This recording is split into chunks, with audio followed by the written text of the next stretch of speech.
Hi friends, you all welcome to ఈరోజు వచ్చేసరికి నేను నా ఫ్రెండ్ కలిసి నిమ్మకాయ సోడా అయితే చేస్తున్నాం. చూసుకో,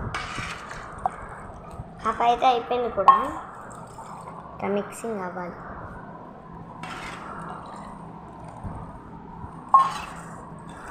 సో నేను టేస్ట్ చేస్తాను.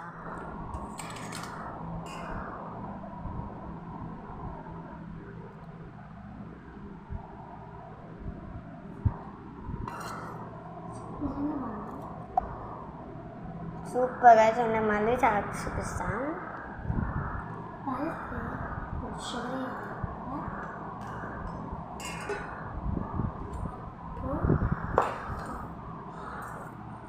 భలే ఉన్నాయి కదా, మీరు కూడా ట్రై చేయాలనుకుంటాం. కింద ఓకేనా, ఆల్రెడీ నాకు వచ్చండి అన్నవాళ్ళు సబ్స్క్రైబ్, నాకు రాదండి అన్నవాళ్ళు లైక్, నాకు అసలు 2 వచ్చు అన్నవాళ్ళు కామెంట్ చేయాలి. మళ్ళీ బాయ్ బాయ్.